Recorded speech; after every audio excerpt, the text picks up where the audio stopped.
All right, just the guy I need to talk to.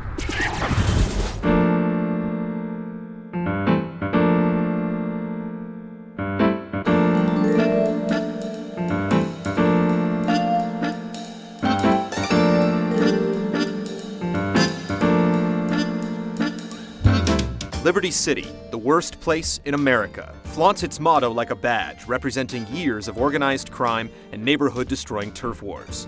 The town's offensiveness only seems to get worse after each generation, as the scum of society continually walks and dies on these streets.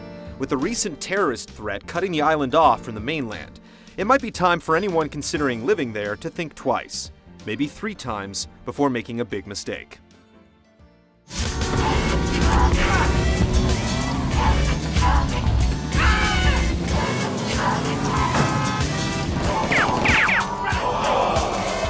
The first notable uprising occurred in 1997 when a gang of gun-toting misfits started running errands for the Versace and Sonetti gangs. Thugs known only as Bubba, Divine, Katie, Kivlov, Mickey, Travis, Troy, and Ulrika began a rampage that even carried over to other zip codes like Vice City and San Andreas. Picking up weapons wherever they could find them and stealing cars seemingly at random, the city was caught in a grip of fear as the streets ran wild with blood and bullets.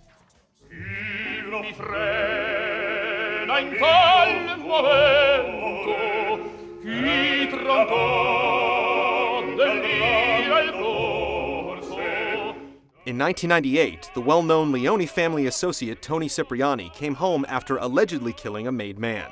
You're very important to me. Did I ever tell you that? Soon after his return, another rant of violence was sparked as several men tied to Salvatore Leone and his organization vanished or turned up dead. Remember, there's a hierarchy here, capiche? Now be a good kid.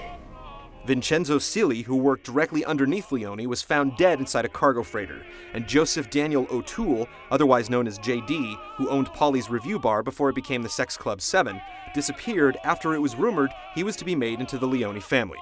Obviously, that never happened.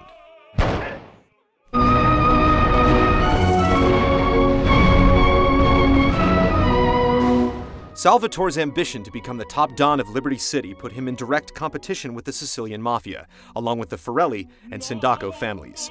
This presumably led to the demise of Massimo Turini, who kidnapped the newly elected mayor Miles O'Donovan. It's rumored that Salvatore had a hand in the mayor's rescue, thus putting the politician snugly in Leone's pocket. The city is grateful to you? Ow! Try again. O'Donovan replaced Mayor Roger C. Hole, who was murdered in broad daylight while jogging through Belleville Park. While never caught or charged, Tony Cipriani was spotted fleeing the scene.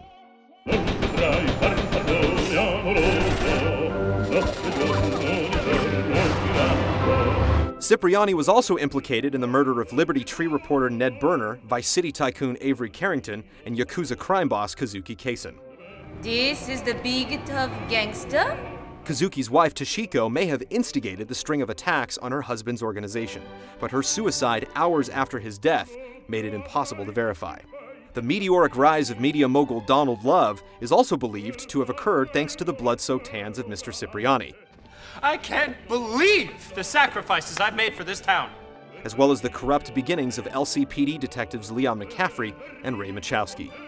I keep the law off your back, the feds, Rico, and you keep me in the shit that I like. Cipriani has somehow miraculously evaded arrest since Salvatore took control, despite being connected to the catastrophic explosion that leveled the Little Italy district of northern Staunton Island.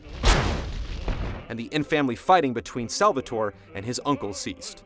But in a city this corrupt, things normally don't stay quiet for long.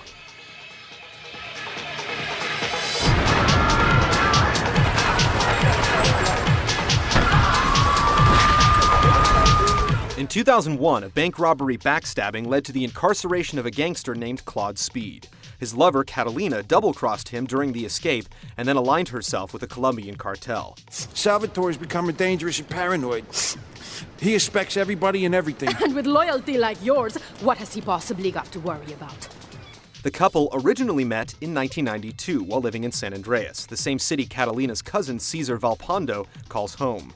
Before moving to Liberty City, the two engaged in underground racing and real estate schemes. Claude's voice has never been recorded on tape, and no one claims to have ever heard the man speak.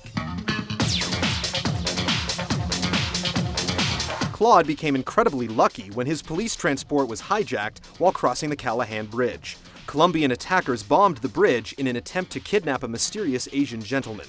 On the run, Claude befriended a bomb expert named 8-Ball, who worked out of an auto yard in northeast Portland. As a wanted man, Claude could have easily skipped town, but instead began working for Luigi the Snake Godarelli, owner of the establishment previously run by J.D. O'Toole. Remember, this is your foot in the door. This relationship helped introduce the silent thug to Salvatore Leone's son, Joey, the infamous Tony Cipriani, and the Don himself. I see nothing but good things for you, my boy.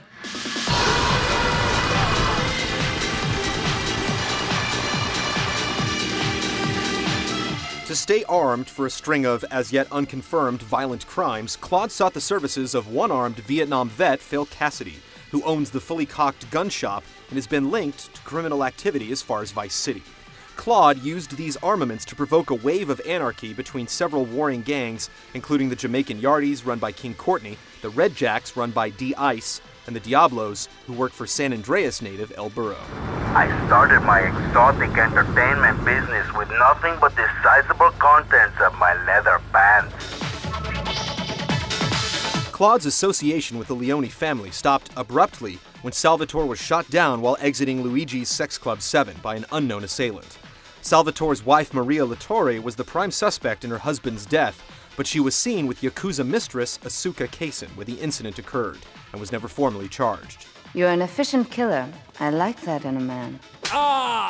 Asuka first came to Liberty City in 1991, and her brother Kenji, who is the brother of Kazuki, arrived 5 years later.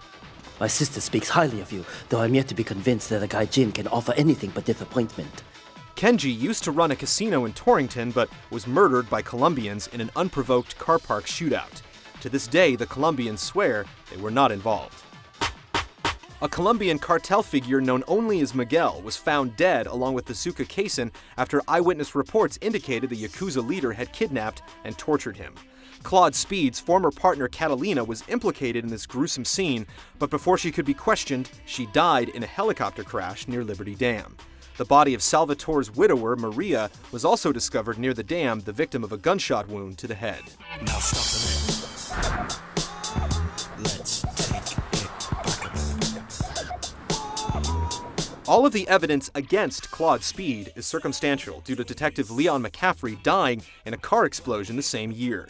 He took more bribes than anyone. He thinks he's going to get an honorable discharge if he turns state evidence. And Ray Machowski skipping town via airplane under mysterious circumstances. Despite all of these connections, the police have yet to get Mr. Speed into custody, and today, the public enemy is still at large.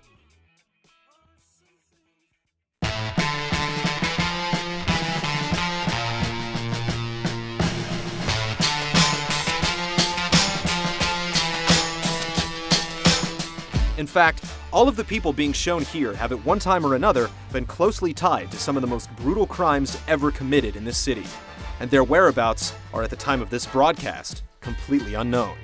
They could still be prowling the streets of Liberty City 7 years later, waiting for the perfect time to bully their way to the top of the organized underworld.